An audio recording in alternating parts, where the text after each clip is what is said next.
Abraham, in the last chapter, had circumcised himself at God's command, and was of course in pain and healing. So he was sitting out in the plains in the sun, and God came to visit him, made an appearance. And the expression is Vayera, he appeared to him, meaning that he saw him. What did Abraham actually see? What did God look like? You know, if you ever saw the film Oh God with George Burns, right? So God, he says to John Denver that God doesn't take any form or shape, like he can't see me. Which of course is a basic principle. You know, people say, "Oh, come on, I can't see." You also can't see love. You can't see anything that's really real. You can't see energy. So on one hand, seeing something doesn't mean anything. It just means that it has a external, superficial shape and form that you can relate to. But on the other hand, we can't dismiss sight as being so superficial as well, because the fact is, when you see something, it creates a certain reality in your mind. And take an example, looking at someone you love. There's something about seeing someone that you miss or someone that has power. So we can't just dismiss it and flippantly dismiss it as being some superficial thing, that if you really connect to someone, you don't have to see anything. We are sensory human beings, or sensual human beings, and we need our senses. Our senses are tools that help us interact with the world around us. As I mentioned many times here, if you really think about it, the senses are not needed for your own personal experience. No one needs eyes to see themselves, ears to hear yourself. You wake up in the morning, you don't need to look in the mirror to know you exist. Maybe some people do, but generally speaking, you don't really need to. If you do need to look in the mirror to know that you exist, there's some problems. So we don't need eyes, ears, taste, touch, and smell to experience ourselves. But there's no way for us to experience another without those senses. So the senses are really tools to interact. For me to hear you or see you, I need eyes. And you need ears to hear me, etc.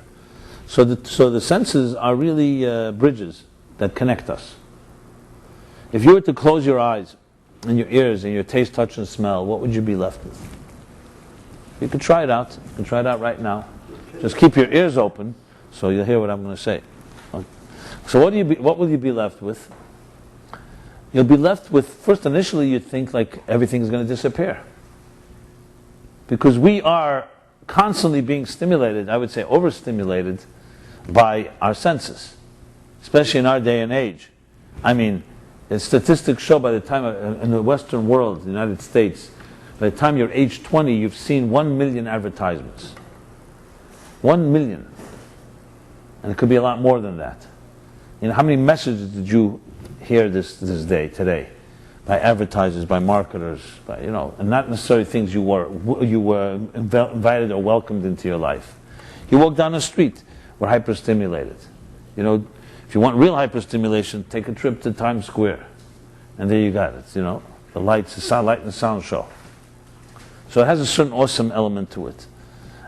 So we are sensory creatures. But the interesting thing is, senses at the same time completely conceal who you really are. As I said, the real you doesn't even need senses. If you want to communicate who you are to someone else, you need to be able to have a sense.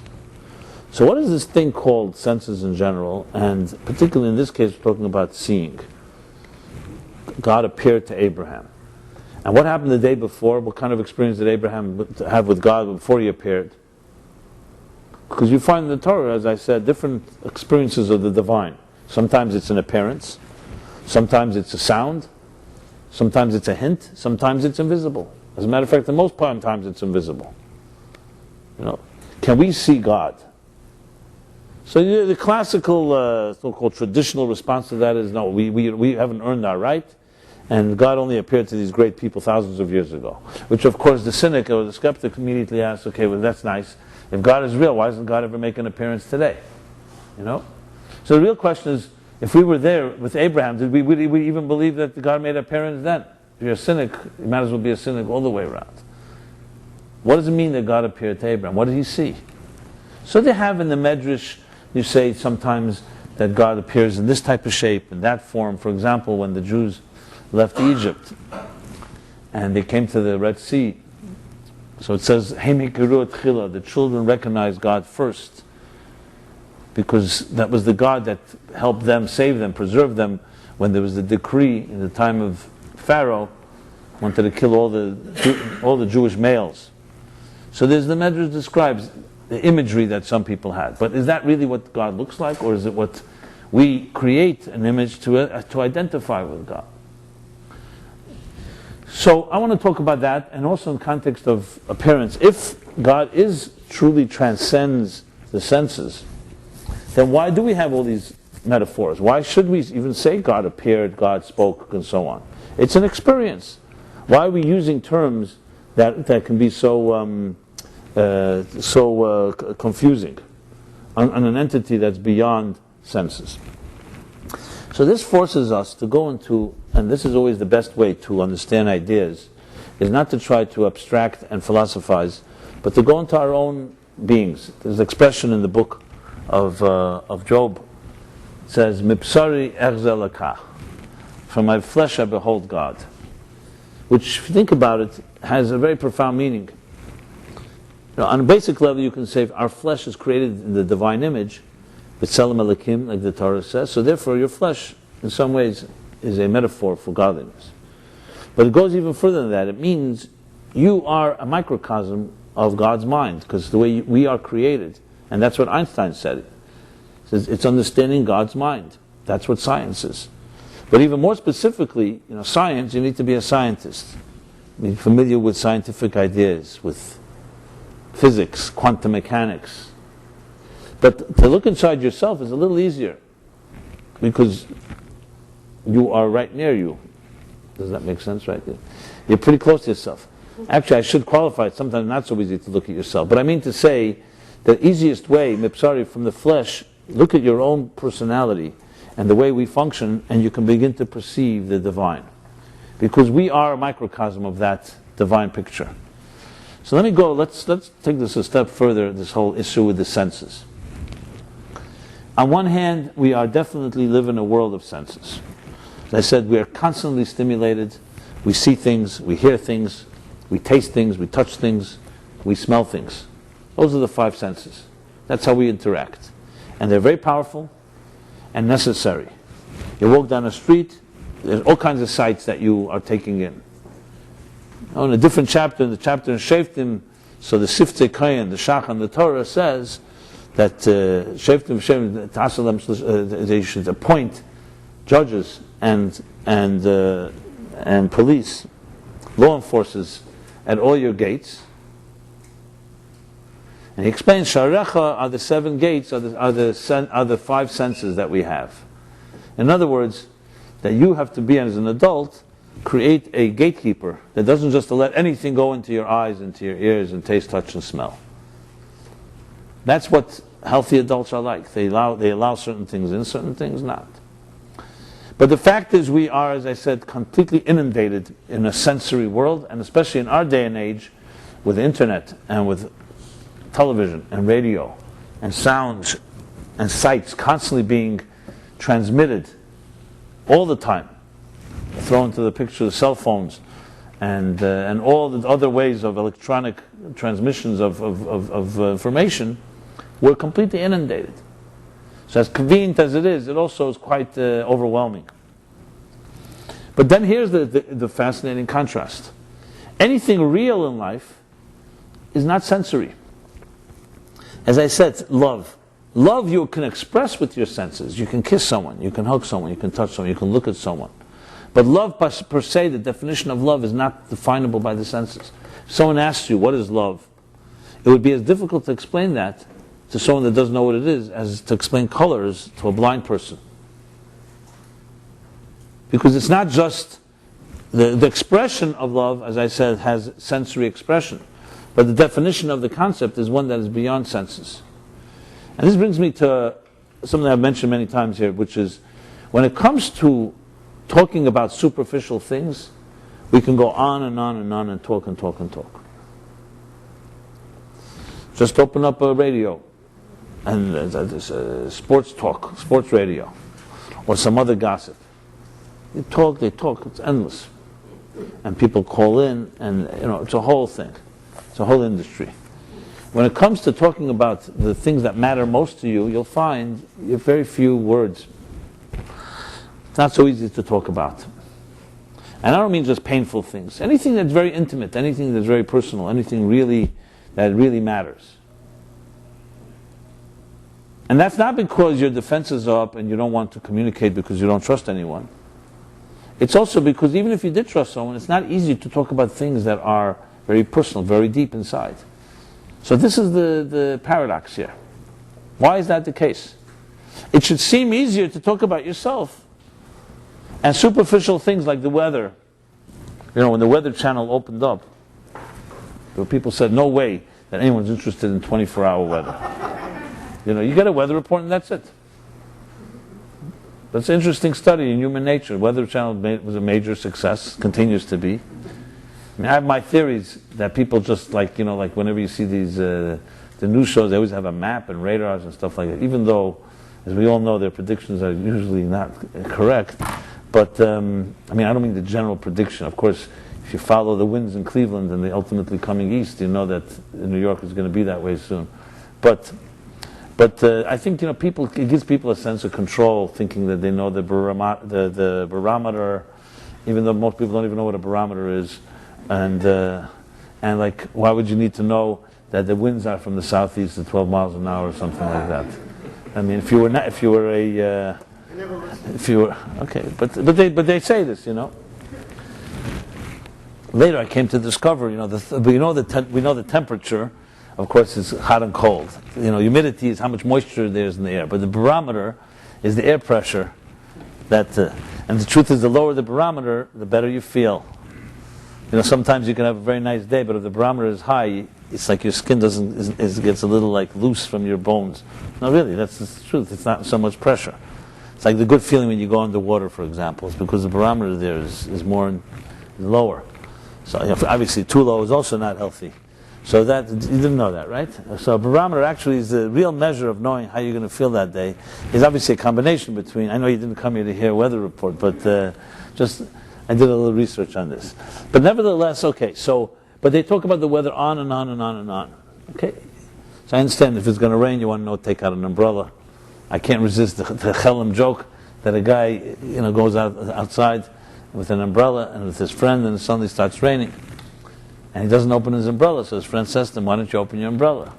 He says, because it has holes in it. So he says, so why'd you take it out with you? Why'd you take it? He says, I didn't think it was going to rain. This is a Chelam classic. So I know you got to think about like what the logic is, but we all do certain things like that. So when it comes to talking, however, about things that really matter, we have very few words. Why is that? And the answer is, which connects very much to the theme we're discussing here, is because words are containers. As we shall soon see, senses are containers. And a container, by definition, has parameters. So a big container can contain more things, more volume. Smaller container, less volume. But words are containers. So a container contains limited amount of data. So when it comes to superficial things, it's easy. It's not that intense. So you can have many containers and continue to talk about the most ridiculous stuff. When it comes to the intensity of deeper feelings, these containers are not sufficient. So that's why we humans have created a thing called metaphor. Some call it poetry. Some say that there is no such thing as poetry. It's like the emperor with no clothes, but everybody thinks it's sophisticated to appreciate poetry. Children, you know, when I was a kid, I remember, I said, why don't they just say it straight? Why does he have to go around like be so poetic about it? But then as you get older, they say there's a whole art to it. And the truth is, you can capture ideas that conventional prose and language can't. So metaphor. We use metaphor because the metaphor broadens the containers, and now more intensity can be expressed. And then, as you'll see, and this is a rule in Jewish mystical thought, in Kabbalah and Chassidus, which quantifies everything in terms of Eris and Kalim. Eris are energy, Kalim are containers. I mean, just to simplify, what that means is that everything in life has light, energy, and has a container. For example, you look at a book. The pages, the letters and the words on the pages, those are containers. The ideas conveyed through those words is the energy. So any type of communication is that way. You have a feeling, and then you find the words, the containers to express it. So you could have, for example, people, and this is like a common mistake that has hurt many children in school, where children sometimes, certain students are seen as being stupid because they don't communicate, because they're shy. Sometimes the most brilliant students are the ones that don't have that many containers. That never been misunderstood as being stupid. There are people who are very good communicators, they don't have a lot to communicate. So to really gauge or to sense measure someone, you have to not just look at what tools they have, you have to also look at what energy they have. So it's a good way to just generally look at a person. Sometimes you see a person and you could completely misunderstand. You think that they don't have anything to say. Maybe they just don't have the tools to say it. Maybe they don't have the courage to say it. Maybe they're shy. Maybe they don't feel comfortable. They don't trust the environment. And they have a lot inside of them. This is a very, as I said, a common mistake that people as superficial human beings that we can be, we measure things on externals. The expression, al tabet al mereyo. Don't look at the outer. Don't judge a book by its cover. But do you know anyone that doesn't? As an author, I can tell you they spend billions of dollars to produce covers, to design covers. So I don't know where this cliche came from exactly. Don't judge a book by its cover. Everybody judges a book by its cover. That's why they develop these covers, because they want to sell you the books. And packages make a big deal. Whether it's Apple products or others, packaging is major. I always love those exquisite packages, and then start unwrap, and it's a whole process just to unwrap it. They want it to be a process. And then you finally find what's inside of it could have been held in a small little thing, but it's the experience of packaging. Now, there's nothing wrong with packaging if there is what's inside the package is as valuable as the package. But we'll get to that soon. So basically, as we travel inward, and this is the rule, as I said, the rule in Jewish mysticism, the greater the energy, the less the containers. The more the containers, the less the energy. And an example given for this is the human body. I said, from the flesh we behold the divine. Let's look at the human body. Where is the greatest concentration of most of our faculties? It's in the head. And the head is the smallest part of the body. Now, every part of the body, of course, is necessary for health. But the head has the brain, obviously, the central nervous system, the spine, or the root of the spine. It has our eyes, our ears, our taste and touch, our mouths, and so on. So though the other parts of the body also have important faculties, but there's no such concentration. That's why the head releases more heat, for example, than any other part of the body. So more energy, less container. It takes up less space. You'd think the head should be the largest part of the body because it has so many faculties. But that's not how it works. Size does not matter when it comes to spirit and energy. And today, actually, a big part of technology is the idea of being able to capture or able to pack into a small transistor so much data, so much power. Because the more energy something has, the less space it has to contain. This was not the case. This was counterintuitive. 200 years ago, no one would ever say that. Because everyone would say then, the greatest nations are the biggest armies. The greatest enemies are the ones with the most firepower. That's not the case. The greatest, God forbid, diseases in the human body are the microscopic ones, not the ones you can see. One mutation of one cell among 75 trillion cells on the DNA level, on the cellular level, things that no human being could see. The same is true nuclear energy. Nothing is as powerful as nuclear energy. Nuclear energy is derived from elements, from microscopic subatomic particles that nobody can see. So it's actually, the more energy, the less container. So in that context, therefore, going back to the communication issue, the more intense a feeling, the less the container. So let's go back. I said like regular language is limited containers. That's why we can speak about superficial things, but the intensity of real feelings, you need wider containers. So we have metaphor, poetry, music. A song can communicate an idea, a feeling, much more than words can. Because a song is much broader containers. It's actually because it's not so rational. Words, are organized words. You can you construct an idea. You sing one song, and you could get a message over that would take volumes to be able to communicate. You may not be able to necessarily analyze what the song is message, but it'll resonate, it'll touch. The Alter Rebbe said, the author of the Tanya said once, when you ask a question, you don't have an answer, you tell a story. And if that doesn't work, you sing a song. So a story is more than a thought, and a song is more than a story. And what's the power of a story as opposed to why not just say the idea? Why do you have to tell it in a story? Because something about a story, the human connection, it reminds us of ourselves. It's hearing about people like ourselves. The reality of it, like a mice, it's a real event. It has some type of, as I said, expanded containers that you can convey an idea that you can't just convey in a philosophical thought. And a song is even greater and stronger than that. But then the journey continues deeper down the rabbit hole. And where does it go? There are expressions and feelings you can't even express in a song. So when you say, like example, oy vey, a real heartfelt oy vey, or just a cry, that can capture more than entire volumes. Because the intensity is so strong that you don't even have an expression except for that oy, or a positive expression. Like they tell that joke. They say that the guy was in a synagogue and he's hearing one elderly gentleman says "oi," and the other one says "oi vey," and the third one says "nu," and he says to them, "Listen, enough talking about your children here in synagogue.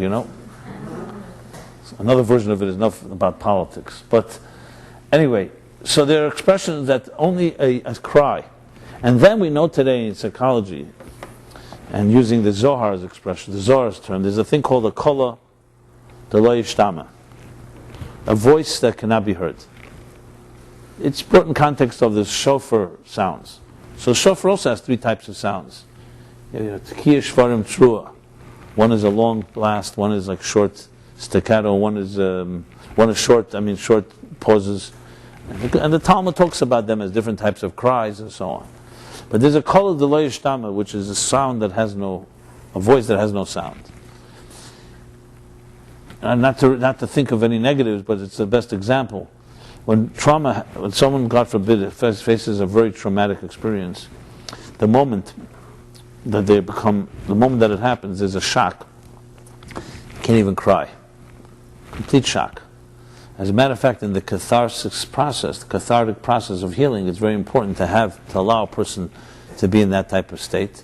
And then comes a state where they have to begin to learn to cry, or them to come to terms with it, and so on. But there's a state where it's complete shock. Not even tears, not even a sound. These are the most intense type of pain. Does not have any sound. And let's talk on the good side. The same thing is on the good side. The deepest moments of joy in a human person's life, as I said, you can express it, you can talk about it, but it's the actual experience has almost no containers at all. So if you really think about it, what's happening here is that the deeper you go inside yourself, the less container, the less you can express it, which of course creates a major paradox. That means as soon as you become aware of it, it's no longer real. As real,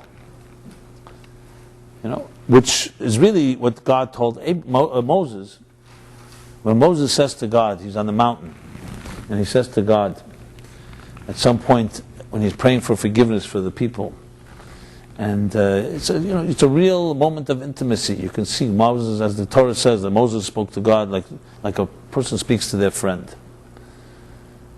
So it says that Moses says to God, "Show me your face. Hareini na kvedecha. Show me your glory, your honor."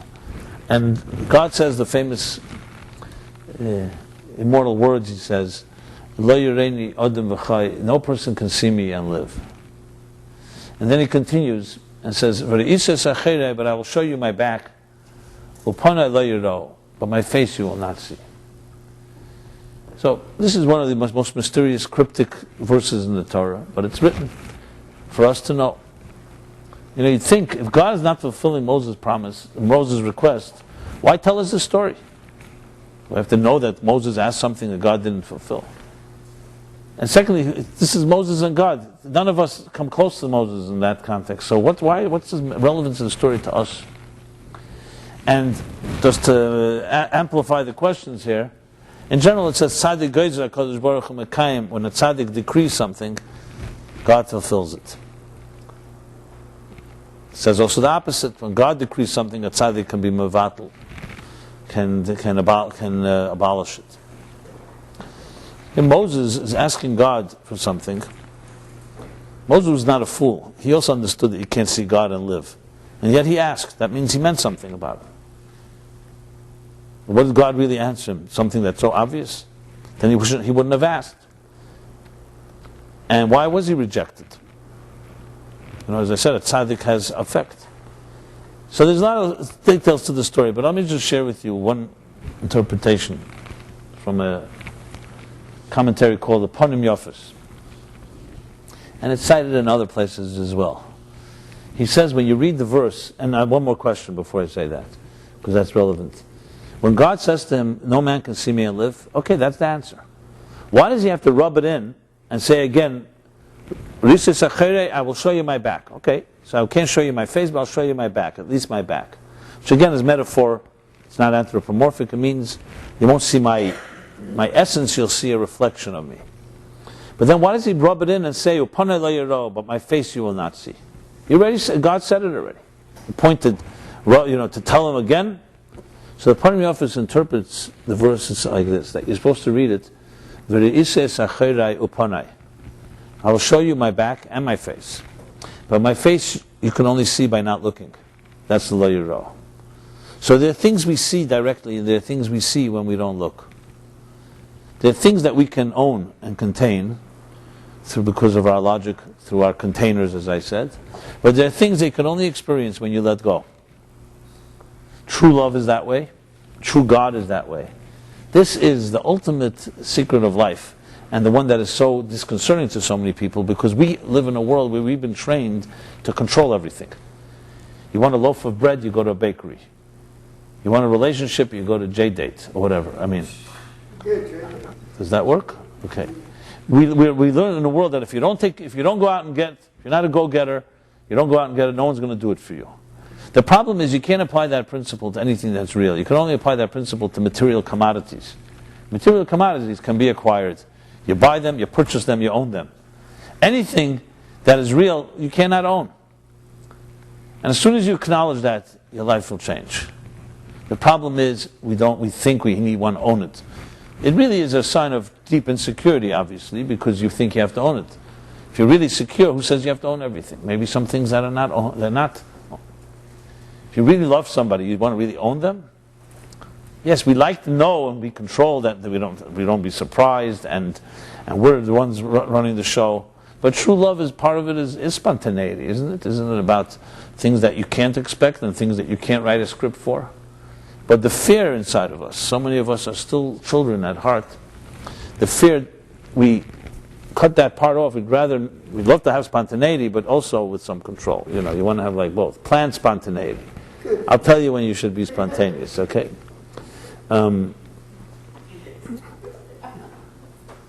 Like they said, like from 10 o'clock to 10:15, we're going to have spontaneous dancing, okay? So the point being is that the real things in life, and that's what God was telling Moses. This was not about telling him you're not going to get what you're fulfilled. You will see my face, but you cannot see me as you are. Because if you are who you are, you cannot connect to me in my essence. That's what it means. A human being cannot live. The Jewish philosophers write that if I knew him, I would be him. Anything that is real is the experience itself. Just to make the point, just to drive the point, because it's something that most of us probably do not think about much, because it seems like it's counterintuitive. It's against the way we think. We like to think in terms of understanding things. Here it's like letting go is what allows you to experience it. But the whole concept of consciousness, for example, the idea that we are a subject and there's an object, meaning like if you put your hand near fire, it gets warm. If you put your hand in water, it gets wet. experiencing things. So there's a subject and there's an object. Subject is the person, the object is the thing, and there's the experience between the subject and object. Real experiences in life is when the subject and object cease to exist and they become one. When we say when you're in the zone, like if you're really immersed in a project that you really love, time will fly by. You won't even realize you're hungry. And then suddenly at some point you'll suddenly reckon, step back and say, hey, you know something? I'm hungry. The greatest experiences in life is when you lose yourself in the experience, where there's a meltdown between a seamlessness between subject and object, where the experience, it becomes one with you. And that's whether it's an idea that you conceive of, you really get immersed in something. As soon as you become aware that you're thinking, you lose it. So it's about not being aware of it that gives you the real power. And then afterwards, you realize, wow, that was a real aha moment. Wow. I can elaborate further, but I think you can relate to that. And that is the real experiences in life. So they actually do not have real tools. So you could just use tools to get there, but to enter into that place is one that you cannot control it. You have to let go. And that's what God told Moses, and it was a lesson to us as well. You want to see my essence, you want to experience the essence of existence, you cannot come in with your arrogant tools, or even with your presence. You have to let go completely. You let go, it emerges. There are things that emerge, and there are things that can be acquired. True truth emerges, love emerges, God emerges. Anything that's essential emerges. And that is why when you get to the deepest level of things, you cannot find the tools. Can you really see the essence of a human being? You can dress up and look beautiful and project a great image and so on.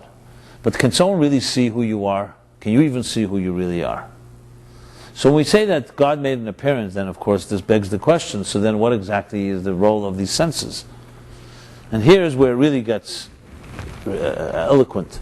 And that is that Judaism's goal is not just that we experience the essence beyond the senses, but that we can come back and tell about it. And that's why, for example, vision and sight does have two dimensions to it. There's one part of sight, as I said earlier, is seeing is believing. When you see something, there's a certain power to it. But let's analyze that for a moment. When let's say, someone you deeply love, and they're traveling, and you haven't seen them in a year, a long time. And then you look forward to the day you will reunite. You can see them, physically see them. What is happening? Why is it such an exciting moment? You love them regardless. They can be a million miles away, and love transcends time and space. You don't need to see someone that you love. What exactly is the power of seeing someone that you truly have a connection with? It's clearly something powerful about it. And it's not superficial. It's not like, hey, because we're such limited mortals that we have to see things. There is something about sight. It's like looking at the face of a child, looking at a exquisite piece of art. And the beauty has an impact on us. So even though, yes, many sights and many of the things we see in the world are very superficial, and it's true that we are seduced and distracted by sights all the time, but that does not mean that sight doesn't have power. And obviously the key is to know what to look at and what not to look at. So what exactly is happening? So one of the explanations given to this is that the essence of God is not defined just by not being able to see it, but ultimately also to be able to see the unseeable. So even though God said to Moses, no man can see me and live, Yureni, but at the same time you read the prophecies about the future in Messianic era, you have expressions like ayin ba'ayin yiro, an eye to an eye will see. V'niglik k'ved Hashem v'ro kol basar yardav. The divine presence will be revealed, and even flesh. It doesn't say the eyes of flesh. Flesh itself will perceive it, see it. So what does that mean? Is that seeing has a power, what's called the power of emes, hisamtus. There's a law, there's a Jewish law that I think is also a law in the Constitution, that ein eid nasa dayan. A witness cannot be a judge. If someone witnessed a crime or witnessed an event, That person cannot sit as a judge. So if a judge actually saw, let's say, a murder, God forbid, or witnessed something else, that judge cannot sit in judgment. That judge can be a witness, but he can't be a judge and a witness. Why? You'd think, hey, that's great. If he saw the thing himself, what does he need? He saw it himself. The answer is because he can't be objective. Because once you see something, there's no way you can be swayed. And the fact is sometimes you can have witnesses that are believable, and maybe they saw, maybe they didn't see it exactly right. Seeing has a power that hearing does not have. Because remember, the same judge is going to listen to a witness, and let's assume the witness is a truthful witness. Why is this witness testifying with words and describing what he saw not as convincing as the judge seeing it himself? Because the fact is, Eina Dema Shmiya L'Riya says, sight and sound can't be compared to sight. No matter how much you trust somebody, how much they express to you what they saw, an act or a sight of beauty, it doesn't come close to seeing it yourself. So yes, there are people who are artists in communication, who can depict and paint a picture almost as you saw it, but it's still, when you see it, something happens. Because sight has the power of what's called hisamtus, a certain truth and reality to it. So the real soul of sight is that type of power. Now, of course, when it's abused, it has equal power, which is the power of television. I just saw a few weeks ago, I'm sure you all saw that study, the first recommendation from the Academy or whatever of educational leaders in America, I don't know what the name of it is, that until 3 years old, or 2.5 years old, 2 years old, children should not be... Huh? What? No TV whatsoever. Right. And this is pretty dramatic to say that in the TV age, and that's what they said. Now in Judaism there's no surprise. I think I've shared the story with you. I remember I was once planning a program with my brother. I was sitting in my office discussing things, and he brought his little baby son, his oldest son, who was a little baby crawling around. Now my office happens to be a mecca for children because it's full of paper, so they love it. And this kid made such a mess, all the paper was all over the place. My brother was apologizing to me. I actually found it quite amusing, and it was a good excuse to throw out a lot of garbage. And but I found it good. I always love children making a mess. I'd rather have a mess of a children than an order of adults. Let's put it this way, if you know what I mean. So anyway, the child was like, whatever, it's really turning over the whole office while we were talking. And I don't know, by mistake or something, I turned on the TV monitor in our office, and this active child was running around. I think he was maybe, I don't know, a year old, and making such a mess. Suddenly the TV caught his eye, and you had to see this. It was so chilling. I saw a live demonstration of something that I always knew, but as I said, seeing is believing. And the child is sitting there, frozen, no movement, paralyzed, numb, and just staring at the TV. It was so disturbing that my brother says to me, shut it off. It's like at 30 seconds probably. And when I shut it off, the kid was still staring at it, because the image is still, and thinking it would come back or whatever it was. And I said to myself, right there, and that became a topic actually that we added to the program. I said to myself, imagine now, this is 30 seconds of exposure. Imagine taking a person, not 30 seconds, but 30 hours. Or what do they say, 5 hours a day. And not one day, day after day and year after year. What does it do to the brain? Now again, the power of sight I just described, the power of sight, seeing something real, creates a reality, but that same seeing can also become something that is like total overexposure, overstimulation, that is like anything in life. Warmth is beautiful, but but heat can destroy. Water is beautiful, but it can flood things. Everything with measure. And I'm thinking that there's no studies made of the psychological damage, where other sites are beginning to control your life. And it's not like a person needs it for their welfare or for their hygiene or for their health. It's essentially easy stimulation, let's be honest. It's the best babysitter, a VCR. Today it's, what do they call it today? A DVD, Blu-ray, whatever. DVR. It's a great babysitter precisely because it's so easy. So the power of sight has this double-edged sword. It has the ability to see the deepest things. So it says when God appears to Abraham, it's really saying that Abraham saw God as if you see something with your eyes. We may never know what he actually physically saw. Maybe he saw nothing.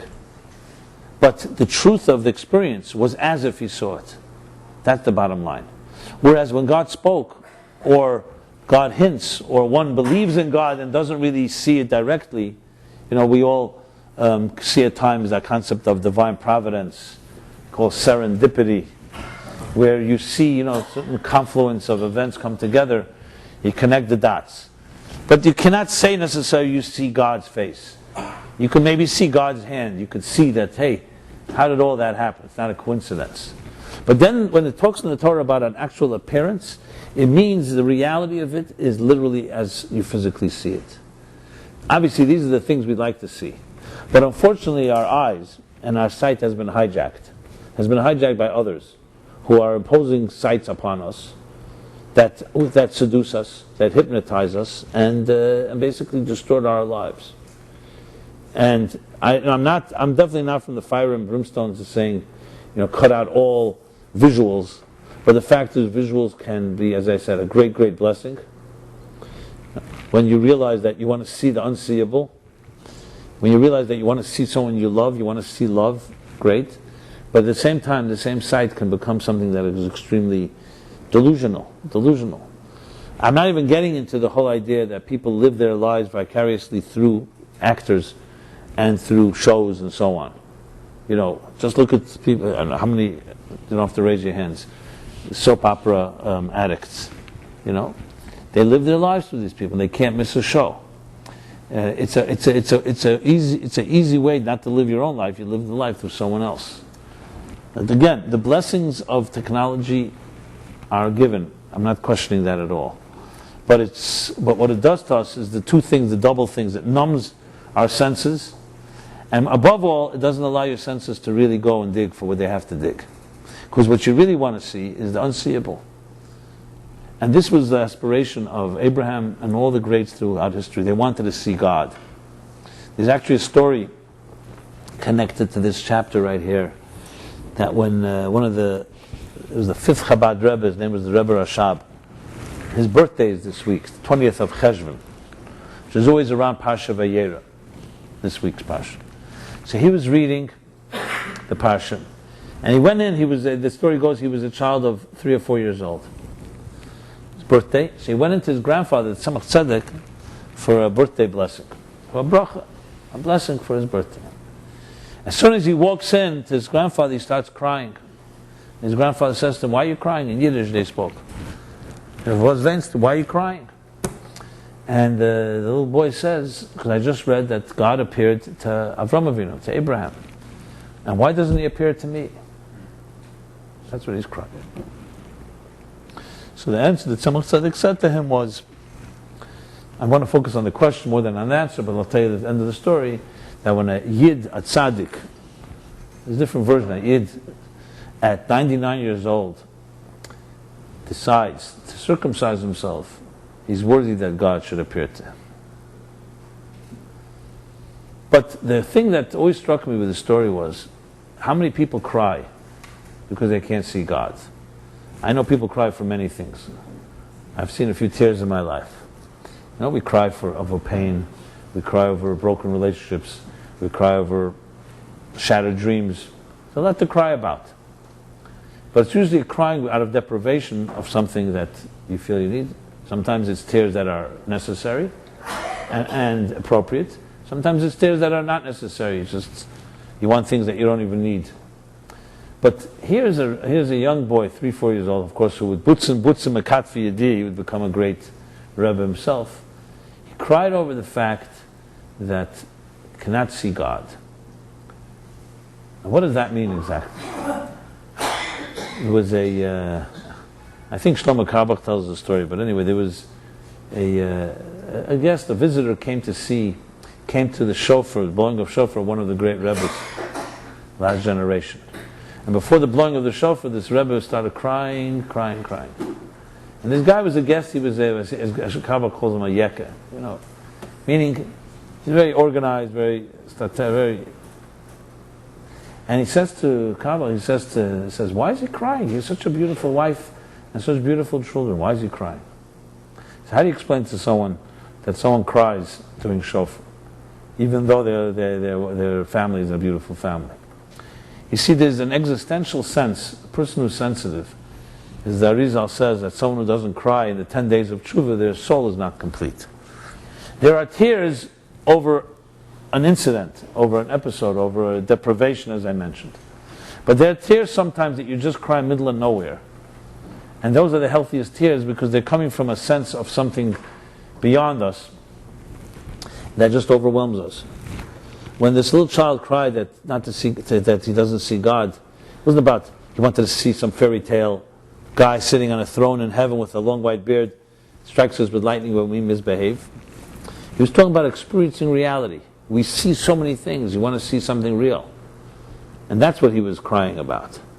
So the idea of aspiring to see, it's not about trying to fit God into our terms, see Him on our terms. You know, God appears on a screen or in the shape of something that we can identify with. That is something that's really, you know, it couldn't even be borderline idolatry, because we need a God on our terms.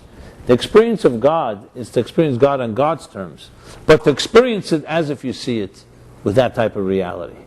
So it is like two opposites. It's connecting to something that transcends sight, sound, and so on, but at the same time, you experience it with that type of reality. It's so real to you, as if something that you can tangibly see right before your eyes. And that's both with sight and the same thing with all our senses. We have these two options all the time. So on a very practical level, you know, it's not so easy to stop the stimulation. You know, right now you're looking at things, you leave here tonight, you're going to walk down the street, you're going to go home, whatever it is. We're always seeing things, and the sight, and it's like, you know, visuals are constantly entering into our system, willingly, unwillingly, mostly unwillingly, it just enters. But to stop back and think for a moment, here is a man that God appears to, a man that changed history. And maybe it is an opportunity to close your eyes for a moment. Which is why in Shema, when we say the Shema, we close our eyes. We cover our eyes. Why do we cover our eyes? Because you want to connect to Hashem Echad, to a unity that is beyond what you see with your eyes. When you look at things, it distracts. You know, when you close your eyes, you have the ability to enter into another space, to travel to another dimension. And when God said to Moses, "No man can see me and live, but you can see me by not looking," I guess when Moses closed his eyes and stopped thinking about seeing God, that's when God emerged. And the same thing is for us. But on a more, let's call it pragmatic level, you know, what we look for is, most of us are looking for love in our lives. You know, maybe some of you have found it. But even if you found it, there's always new dimensions and so on. And that too, just like truth and just like God, requires an emergence, not an acquisition. You can do things that allow something to emerge. And the first step you have to know is how to let go. That's why the exercise of closing your eyes, your ears, your taste, touch, and smell, to shut down that outer stimulation, is the first step to let something emerge. Shabbos is essentially this message. Try to minimize as much material involvement and creating outer stimulation as possible, and then things emerge. Unfortunately, most of us only know about what you shouldn't do on Shabbos, don't realize what one should do, which is experience a more sublime dimension in things. But to see the sublime, you have to get rid of the things, the gross forces that block out the sublime. You know, think of it this way. The Zohar says every one of us has a very melody inside our soul. A very subtle, kol d'mama daka, a very subtle, gentle voice. The problem is, you can't hear it. And others can't. You know why? Because there's a lot of extraterrestrial noise. When you have a rush hour, when you have a lot of street noises, you don't hear subtle sounds. So music can be playing right now, but there's so much going on, there's such a rush of activity going on in your brain, you can't hear it. When a person would go see a Rebbe, a tzaddik, or would enter in a space that I said is more sublime, what's really happening is they go into a place where there's the turbulence and all the resistance is minimized, so then something emerges. Emerges is the word. It's not someone's going to give you your song. Your song is playing right now, but you can't hear it because your mind and your heart is racing with activity, even if you're not conscious of it constantly. That's why I always suggest that in the morning when you wake up, you say Moda'ani. Before you go to sleep, don't fall asleep with the television on or a newspaper on your nose, because then the sleep hours, if you enter the night with a prayer, Biyotcha afkid ruchi, to you I entrust, in your hands I trust my spirit. Or you enter into a moment that with getting less of the clutter, things emerge. And that is something we all have the power to do. So the basic suggestion then is stop minimizing clutter. But you have to be specific. You have to find things that find time out where you cut out certain things that simply overwhelm and don't allow your own voice, your own song to emerge. You start doing it, you'll be surprised what kind of voices will emerge from within you. So we read Vayera of Hashem, that God appears to him. It really means we all have an Abraham within us. And Mosai Yegia Maisi Dei Avoisai, the Medrash says that one should always ask, when will we achieve and reach the level of the patriarchs? So we have the ability to, in a subtle way, to also have a divine appearance. But you have to probably shed a tear or two, like the Rebbe Rashab did.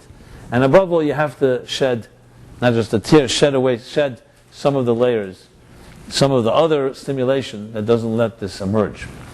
And when you do, God emerges. That's what Abraham ultimately discovered, that you cannot find God. God has to find you. But like the Kotzker Rebbe said, where's God? They asked him. He said, wherever you let him in. How do you let him in? You let him in by getting rid of some of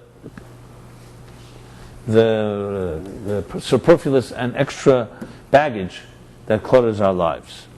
So, I wish you all a week where you can unclutter a bit. And even if you can't, tafasta merubah tafasta, to bite off more than you can chew is not necessarily the approach. What you do is you begin small. You find moments of study, of prayer, of charity, in the morning when you wake up, or other moments where you can say, this is total focus. I will not pick up the phone, won't pick up messages. This is a time where you shut down. And when you do, what happens is you enter into another space and you can connect it. And the ultimate is, of course, you connect it, like I said, with the subject and object, melt into one seamless flow, one seamless experience. So that's something to think about when our sights, the power of sight, the reality of sight and the distortions of sight, the delusion of sight. And it's in your control. You choose where you look, you choose how to use your eyes, what to look at, and what you want to look at, and what you're aspiring to look at. It was Nixon that said, before he resigned, and he looked at the big painting of JFK. So Kissinger writes, I think, in his memoirs, he says that Nixon said to the painting, JFK said, they love you because you remind them of who they want to be. And they hate me because I remind them of who they are. Or, if you want to put another way of putting it, the Alter Rebbe once said a different type of expression. I'm not going to compare him to Nixon, but he said that Judaism, or Hasidus, teaches you how small you are and how great you can become. Or another expression related to it is how great the small things are and how small the great things are. Which means that there's really two things you want to be able to see how you are, what you're capable of being. Often, because life beats us up, and we have good friends that always remind us of how unaccomplished we are, and how we shouldn't get our hopes up. We lose sight of, emphasis on the word sight, of our true personalities. So looking for who you can be, who you really can be, instead of who you are, or what other people think you are, or what other people will expect of you. Live your life, not someone else's, is also part of the aspiration of Vayera, of appearance. And that's why we're told the story. We're not just told that God appeared to Abraham 3,800 years ago, whatever, around that time, but that God appears to each of us. And you have the power, especially this week, to experience that appearance, that vision.